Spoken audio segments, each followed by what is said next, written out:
자, 그럼 수업할게요.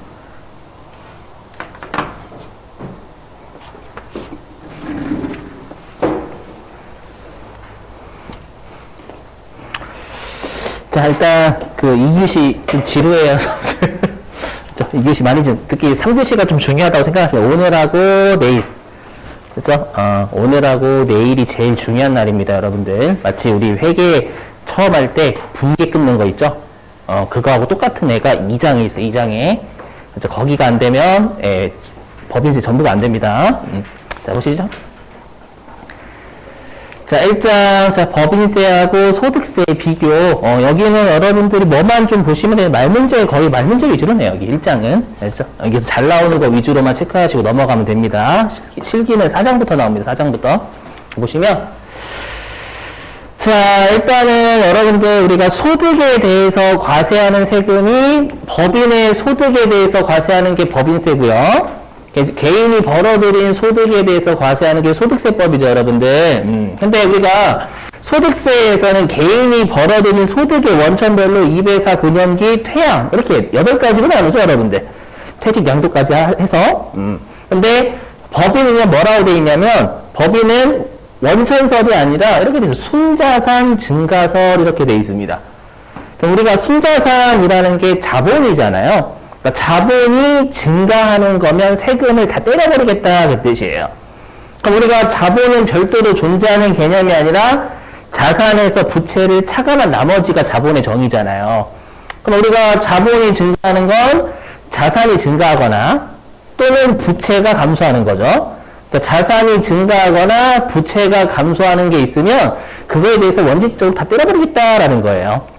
그게 순자산 증가설입니다. 말문제 대비하시고. 자, 그 다음에 우리가 그 소득세 같은 경우는 열거주의 과세 방식이죠. 왜냐하면 개인들 같은 경우에는 감정도 있고 숫자도 많다 보니까 조세저항이 심하단 말이에요. 그래서 계속 반복적인 소득에 대해서만 과세해야겠다라는 게 열거주의죠, 열거주의. 근데 우리가 법인은 몇 명 없죠. 법인은 개인에 비해서 많이 없고요.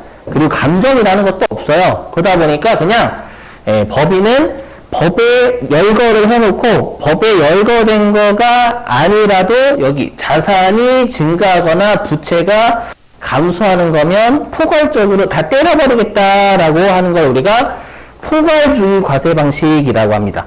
그러니까 여기서 체크하실 건 여러분들이 순자산 증가설하고 포괄주의 이것만 체크하시면 돼요. 아시죠? 넘어갈게요. 밑줄도 별도로 칠 겁니다, 여러분들. 복습 필수예요. 안 하시면 나 법인세 잘 못하겠다 그 뜻이기도 해요.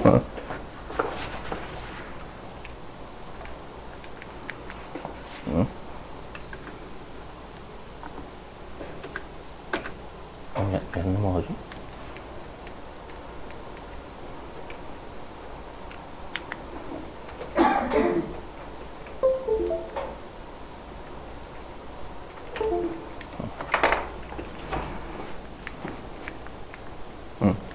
자, 그 다음에 이제 과세 대상 소득.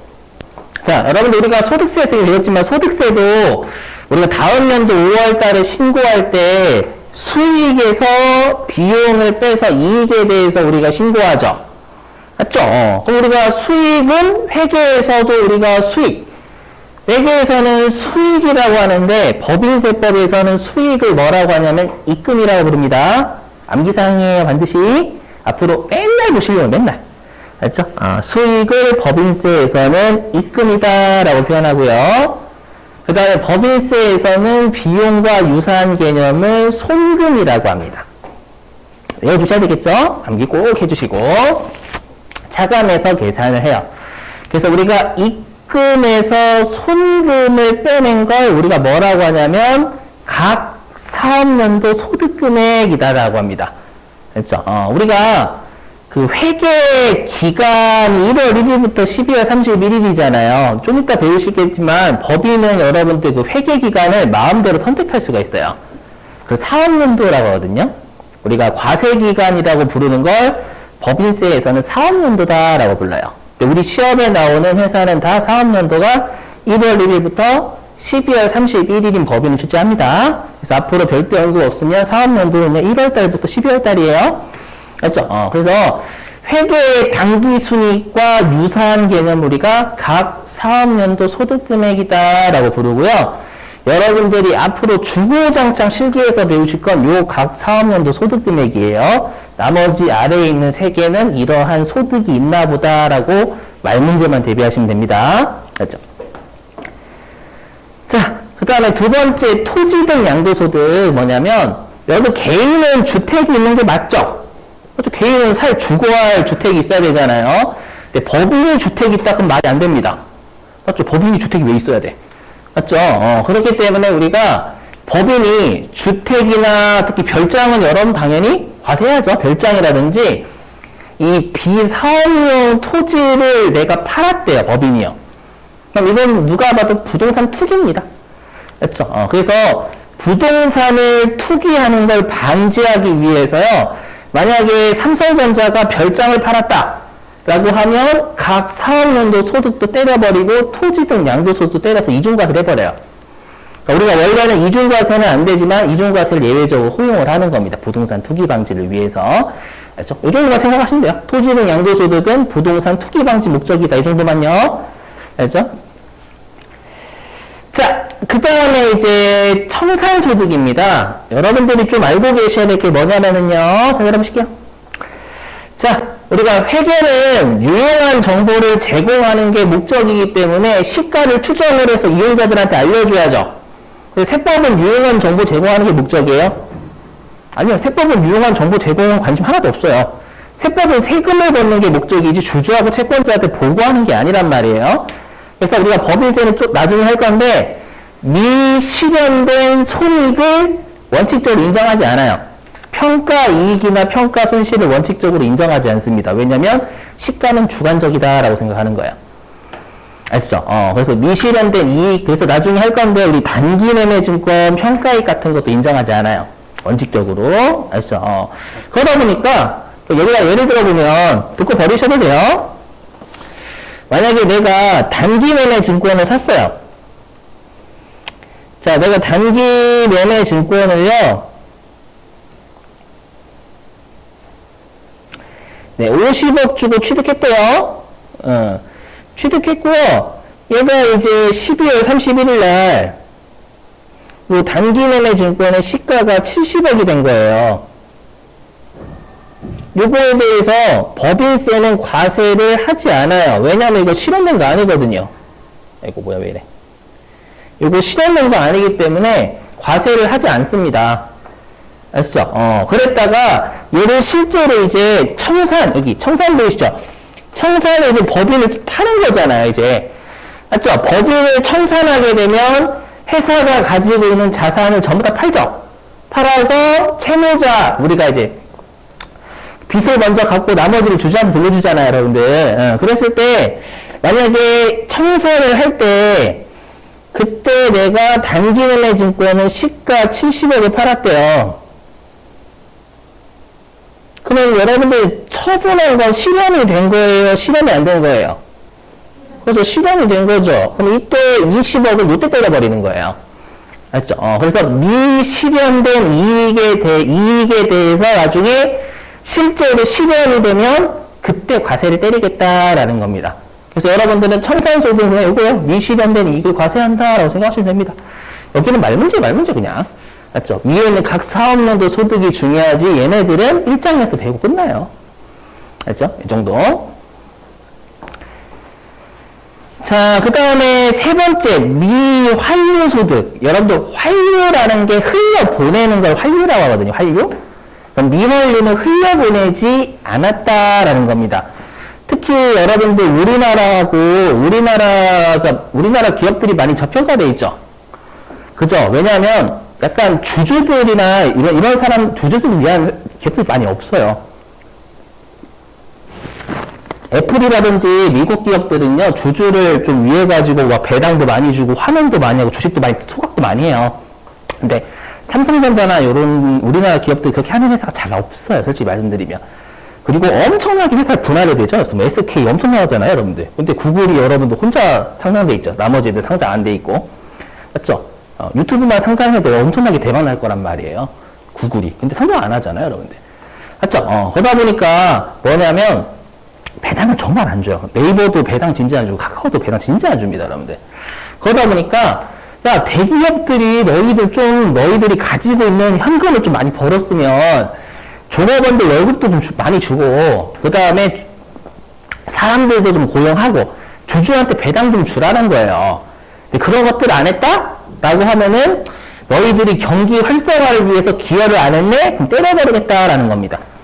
알았죠? 그래서 흘려보내지 않는 소득에 대해서 과세를 때려버리겠다라는 거예요.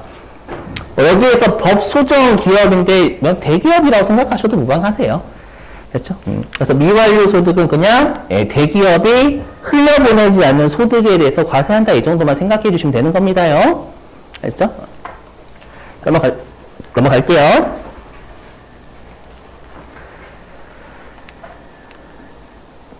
자, 이제 내국법인과 외국법인, 영리법인과 비영리법인의 비교. 여기가 제일 많이 나온 1장에서 제일 시험에 말문제로 가장 많이 나와요. 여기는 꼭 대비를 하셔야 되는데 그냥 외우시지 마시고 틀 잡고 암깁니다. 자, 일단 내국법인하고 외국법인 비교 좀 해볼게요. 자, 내국법인은 여러분들이 뭐 생각하시면 되냐면 거주자 생각하시면 돼요. 우리가 그 소득세에서 거주자. 그 다음에 외국법인은 비거주자 생각하시면 됩니다. 그럼 우리가 여기 내국법인은 뭐냐면 국내의 본점. 우리가 영리법인은 본점이라는 표현을 쓰고요. 비영리법인 있죠. 비영리법인은 그 고유목적 사업 있죠, 여러분들. 우리가 종교단체면 종교목적. 그렇죠? 그런 국내의 영리법인이면 본점이라고 하고요. 비영리법인의 본점은 본점이라고 부르지 않고 주사무소라고 불러요. 알죠? 주사무소를 두거나 아니면 국내에 실질적인 관리 장소를 둔 법인이에요. 그러니까 우리 회사가 본점은 형식상은 필리핀에 있어요. 근데 여러분 그런 말 들어보셨어요? 혹시 세금을 탈세하기 위해서 페이퍼 컴퍼니 만들었다고. 그렇죠? 필리핀에 본점이 있어. 근데 거기에 누가 있냐면 경비 아저씨 한 명이랑 세포드 한 마리. 그렇죠? 그리고 나머지 직원들이 다 서울에 있어. 지점인데. 그러면 누가 봐도 여러분들 형식적인 본점은 필리핀이지만 실질적인 본점은 서울, 우리나라잖아요. 이해되시겠어요? 그래서 실질도 따지겠다라는 거예요. 알죠? 그게 내국법인이고요. 외국법인은 여기 해당되지 않는 거. 우리나라의 본점이나 주사무소 안 두었대. 그럼 지네 나라에 뒀겠죠, 뭐. 그렇죠? 애플 같은데. 그 다음에 사업의 실질적 장소가 외국에 있는 거예요. 알죠? 그러면 우리가 소득세에서 거주자 같은 경우는 우리나라에서 벌어들인 거든 외국에서 벌어들인 거 다 때리죠. 똑같아요. 내국법인은 국내에서 벌어들인 거든 외국에서 벌어들인 거든 세금을 다 때리겠다라는 겁니다. 대표적인 게 삼성전자가 되겠죠, 여러분들? 자, 그 다음에 외국법인. 자, 우리가 비거주자는 우리나라에서 벌어들이는 것에 대해서만 과세하잖아요. 그죠? 그러면 대표적인 게 우리가 외국법인은 저기 애플이 될 거예요, 애플. 애플이 우리나라에서 핸드폰, 아이폰 판 것만 과세하겠죠, 여러분들. 맞죠? 그래서 외국법인은 비거주자처럼 우리나라에서 벌어들인 것에 대해서만 과세를 하겠다라는 겁니다. 여기까지 되셨어요? 자, 그래서 이렇게 하시고, 자, 이제는 영리법인과 비영리법인 할게요. 여러분들, 영리법인은 이익을 추구하는 거고, 비영리법인은 이익을 추구하지 않는 거예요? 비영리법인 중에 대표적인 게 학교나 종교단체 있거든요? 거기 이익 추구하지 않습니까? 제가 대학교 다닐 때 막 건물 부자기 올려요. 건물만 식당을 안 짓고, 막 건물만 올려요. 벌써 부동산 매니업자인 줄 알았어, 학교가. 그리고 그 목사님들이나 이런 분들도 분명히 카페 같은 거 차려가지고 수익사업 하죠. 맞죠? 그래서 우리가 영리하고 비영리는요, 우리가 이익을 추구하냐, 추구하지 않냐가 아니라 그 이익을 주주한테 분배하면 영리, 주주한테 분배하지 않으면 비영리가 되는 거예요.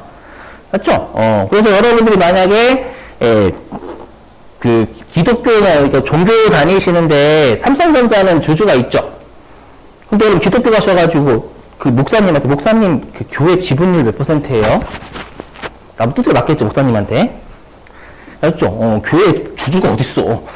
맞죠? 그래서 우리가 영리나 비영리를 나눌 때에는 주주한테 이익을 분배하면 영리, 주주한테 이익을 분배하지 않으면, 주주가 없는 거예요. 분배하지 않으면 비영리가 됩니다. 자, 그렇게 되는데, 그럼 우리가 영리법인 같은 경우 대표적인 삼성전자가 되겠죠. 그러면 우리가 삼성전자 같은 경우에는 모든 사업소득에 대해서 다 때려요. 모든 사업소득에 대해서 다 과세를 합니다. 자, 근데 이제 비영리법인이요? 그럼 비영리법인은 일단 우리가 종교단체 예를 들어 볼게요. 자, 우리가 종교단체에서요, 그 종교 목적으로 하는 소득 있죠?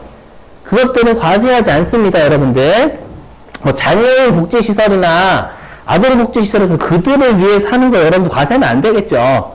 맞죠? 근데, 얘네들도 수익사업 소득은 있을 수 있단 말이에요.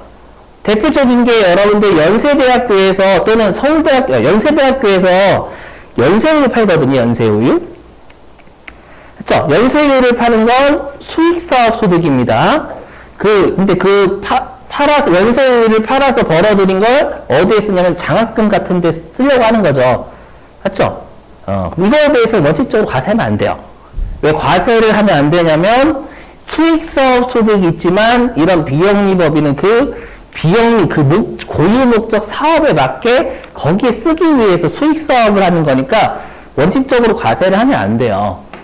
근데 그렇게 하면 문제점이 생겨요. 형평의 문제가 생겨요. 들어볼게요. 우리가 매일 우유는 여러분 영리죠. 매일은 실제로 상장법인이에요. 그럼 매일 우유 같은 경우에는 과세를 합니다. 맞지? 맞죠? 근데 연세우유가 연세우유를 파는 걸 과세를 하지 않아 봐요? 그럼 세금을 두드려 맞는 게 더 비싸겠죠? 그렇죠? 세금을 두드려 맞는 거랑 안 두드려 맞는 거랑은 세금을 두드려 맞은 우유가 더 비쌀 거란 말이에요. 맞죠? 그럼 매일 우유하고 연세우유하고 대결을 하면 소비자가 다 연세우유만 먹을 거예요. 싸니까. 맞죠? 그래서 영리법인하고 비영리법인의 수익사업소득 같은, 특히 비영리법인의 수익사업소득은 형평성을 맞추기 위해서 예외적으로 과세를 한다라는 거예요. 무슨 말인지 이해되시겠어요? 그래야지만 여러분들 우리가 형평성이 맞겠죠. 되시겠죠? 자, 그래서 이걸 꼭 외우시고, 이걸 잘 외우시면 그 다음 게 시험에 가장 많이 나오는데 그 다음 게 이제 이해가 됩니다. 자, 넘어갈게요. 자, 여기가 제일 시험에 많이 나오는 표예요. 표거든요.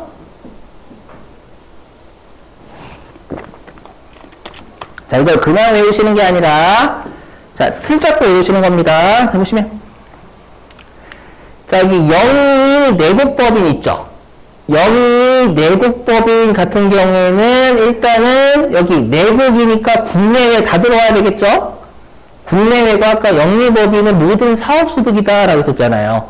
그래서 영리내국법인의 납세율은 국내의 모든 사업소득에 대해서 있는 거예요. 무슨 말인지 이해되시겠어요? 짬뽕 하는데 들을 짬뽕. 자, 그 다음 여기 비영리 내국법인 같은 경우에는 내국이니까 국내외. 그죠? 근데 비영리니까 아까 고유 목적은 아니고 수익사업소득만. 맞죠? 그래서 국내외 수입사업소득. 이렇게 여러분들이 해석을 하시면 되는 거예요. 자, 그 다음에 영리외국법인이래요. 그럼 영리외국법인은 외국이니까 우리나라 것만 국내. 맞죠? 그리고 영리니까 수익사업, 모든 사업소득이 되겠죠? 여기 애플이 되겠지. 그래서 국내의 모든 사업소득에 대해서 영리외국법인은 납세의무를 진다라는 겁니다. 이해되시겠어요? 자, 그 다음에 비영리외국법인. 자, 그러면 외국이니까 국내죠? 그리고 비영리니까 수익사업소득만. 그래서 국내의 수익사업소득만 비영리 외국법인은 납세의무가 있다라는 거예요. 아시죠? 그리고 여러분들이 좀 외워주실 게 우리나라 국가나 지방자치단체는 비과세입니다. 비과세. 비과세 법인이에요. 우리나라입니다. 우리나라. 조심하셔야 돼요. 그렇죠? 외국의 국가나 지자체가 아니라 우리나라의 국가나 지자체는 비과세 법인이에요. 그럼 여기 잘 보셔야 돼요. 여기 아래 여기. 주석 1번이요. 자, 외국의 국가나 지방자치단체는 비영리 외국법인으로 본다라고 되어 있죠. 그렇죠? 그럼 그 말은 뭐냐면 만약에 미국 정부에서요 우리나라의 부동산 여러분 투기했대요. 그러니까 좀 이따 할 거지만 우리가 그 토지 등 양도소득이 부동산 투기 때문에 때리는 거라고 했죠. 맞죠? 그래서 여기 보시면 아시겠지만 토지 등 양도소득은 다 때려요. 과세가. 아시죠? 그래서 우리가 외국의 국가나 지자체도 우리나라에서 투기하는 거 있죠. 그런 것들은 과세 때려버립니다, 여러분들. 말장난 조심하시고. 그래서 이미 했네. 그래서 여기 그래서 토지 등 양도소득은 부동산 투기를 방지하는 목적이니까 여기 내 법인 다 때린다라는 과세. 조심하실 건 뭐냐면 서울시가 부동산 토지를 팔았대요. 그거는 과세하지 않습니다. 서울시. 아셨죠? 그래서 우리나라 국가나 지자체는 비과세. 아시죠?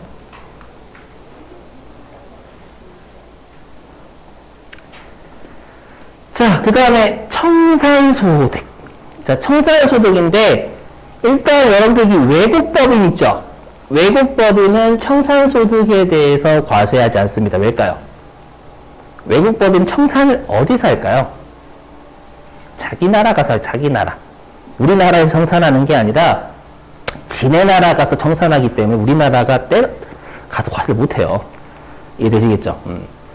그 다음에 여기 비영리 내국법인도 청산소득에 대해서 과세하지 않는다라고 돼 있잖아요. 왜 그러냐면 여러분들 비영리 법인 같은 경우에는 청산을 하죠. 청산을 하면 재산이 나라한테 귀속이 됩니다. 나라한테. 국가한테 귀속이 청산하게 되면. 아시죠? 그렇기 때문에 국가한테 귀속되니까 어차피 과세할 필요가 없어요. 아시죠? 하지만 우리가 영리 내국법인은 청산을 하게 되면 주저도 가죠. 일부 남아있고. 그것도 과세하는 거예요. 실현됐으니까. 아시죠? 조심하실 게 우리가 청산소득은 영리 내국법인에 대해서만 청산소득에 대해서 과세한다라는 겁니다. 아셨죠? 이유를 잘 알고 계셔야 안 낚입니다, 여러분들. 자, 밑줄 좀 치죠. 자, 교재 어디로 가주시냐면, 네, 24페이지네요.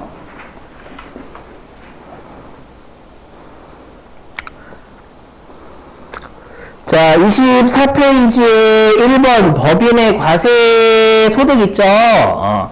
자, 거기에서 첫 번째 줄에 가로 안에 순자산 증가설 밑줄 치시고, 자, 그 다음에 여러분들 한 6번째 줄 보시면 포괄주의 보이세요? 포괄주의? 포괄주의에 밑줄 치시고,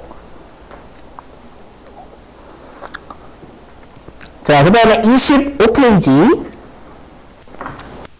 자, 25페이지에 가로 1번 중간에요. 각 사업연도 소득 있죠? 각 사업연도 소득에서요. 첫 번째 줄 중간에 자, 입금에 비치고 입금의 밑줄. 거기 입금에다가 수익이라고 해요. 수익. 완벽한 수익은 아닙니다. 비슷한 수익이에요. 그 다음에 띄어서 손금에 밑줄 치시고, 손금은 비용. 이라 적어줘, 비용. 그 다음에 공제 밑줄 치시고, 공제가 빼는 거죠.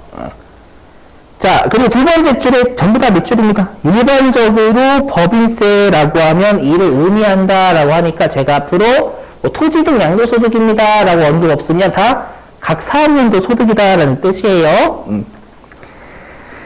자, 됐고요. 그 다음에 이제 어디로 가주시냐면 26페이지.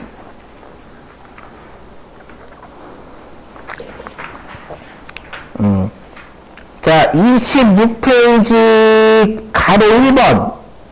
그 법인의 구분 보이세요? 법인의 구분? 법인의 구분에서 동그라미 1번 내국법인과 외국법인 있을 거예요. 거기에서 첫 두 줄 밑줄 좀 치시죠. 내국법인이란 여기서부터요. 밑줄 좀.